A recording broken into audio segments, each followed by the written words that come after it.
Is your car driving you or driving your money into a ditch? Because if your ride is taking 15 to 20% of your income every month, you don't own that car owns you. Let's talk about what your car is really costing you and how to stop the financial bleeding. That's what we're going to discuss in this week's episode of the Money Soapbox. Too many conversations are taking place without him on social media, on television, in our communities. It's time to invite God back into the conversation. Apart from him, we are limited, living in fear, wandering without direction. Join us on the Biblical Soapbox, where we invite God back into the conversations. Because with him, we find clarity, we find peace, and we find truth. Are you ready to bring God back into the conversation? Step on to the Biblical Soapbox, where the truth must be told. Join the movement. Follow at Biblical Soapbox. How much is your car really costing you? Let's break it down. Have you ever wondered how much people actually spend on car payments? Well, in 2025, the national average car payment for a new car is $750, and for a used car is $525 a month. Now, that's just the car payment. That does not include the gas, the insurance, maintenance, and if the car breaks down. Most people budget for the car payment, but they forget to budget for the other things that come with owning that car. Most people are spending over $1,200 a month. That includes everything, car payment and all, just to get around town. Now, I've seen people abandon their cars at dealerships or repair shops because they could not afford the repairs.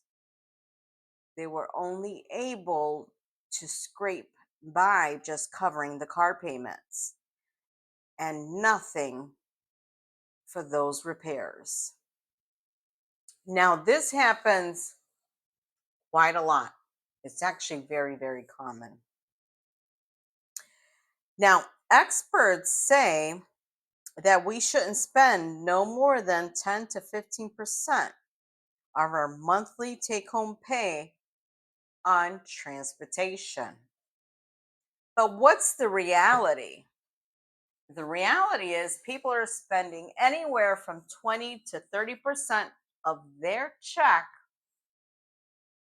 just to drive to a job that barely pays the bills. Let that sink in for a second. When you stop for a moment and think about that, your car is actually killing your financial goals 1 mile at a time. And what about those tolls, those parking fees, the annual registration fees, the oil changes, the new tires, that full coverage that your insurance, the full coverage for insurance because the lender is going to require it if you're carrying a car payment. Now, this is how people end up trapped in 70-month loans. Okay, that's nearly 6 years to pay off a car that's already lost 40% of its value. The math is not mathing. Cars are not assets.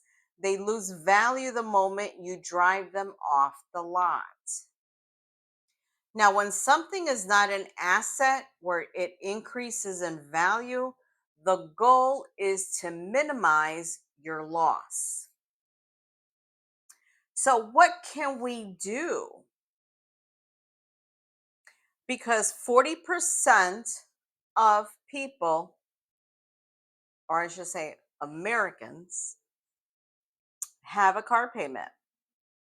So that's 4 out of 10 people have a car payment.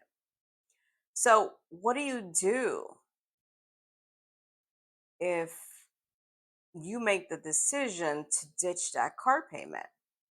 Do you have options? Well, the first thing is you have to make a decision. You can either keep looking good in the car that's robbing you blind, or you can get rid of the payment and take your financial peace back. There is no car payment out there that is worth stress, sleep deprivation, or stability. There are people out here that are losing sleep over their car notes, afraid of getting repossessed because they don't know how they're going to make that car payment the next month. But the good news is we actually have options. And what are some of those options? If you have a lease, you can have someone take over that lease. And we have a few websites that actually they specialize in this, like leasetrader.com or swapalease.com. What's the next option? If you have a car loan. Now, this doesn't get talked a lot, but it is an option.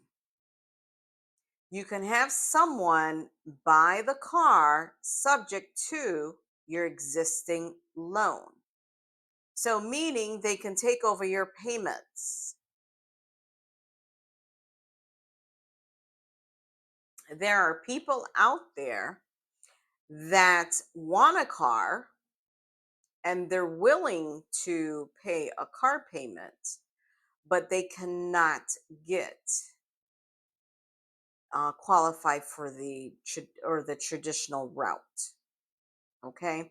So if you want me to break that down in another video, drop a comment below and I'll go ahead and cover that. So overall, the goal is to get rid of the car payment. That car payment you're sweating over each month is not building wealth. It's building their wealth, not yours. And in Proverbs 22:7, the scriptures lets us know that the borrower is slave to the lender. God did not call you to be a slave to debt. He called you to walk in freedom, wisdom, and overflow. So it's time to take the keys back. Own your money and own your future. A flashy ride with a fat payment isn't a flex. Rolling debt free, now that's the real power move. Now, my father that came to this country and built his wealth in this country, he came with no money, started with nothing. He built his wealth and he never had a car payment. He always paid for his cars in cash, he always saved. And so I asked him why. And he basically said, I came to this country to build my pockets, not the pockets of the banks. Okay. So he never had a car payment, never had any type of loan, because what he did instead was, instead of paying interest on these loans and cars and etc., he took his money and he invested it.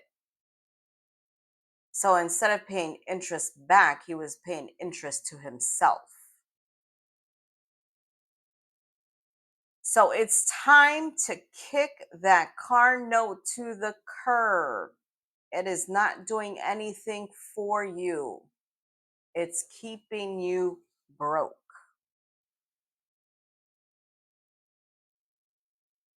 Now, share this video with someone who has a car payment and drop a comment below if you're ready to make smarter money moves starting in 2025.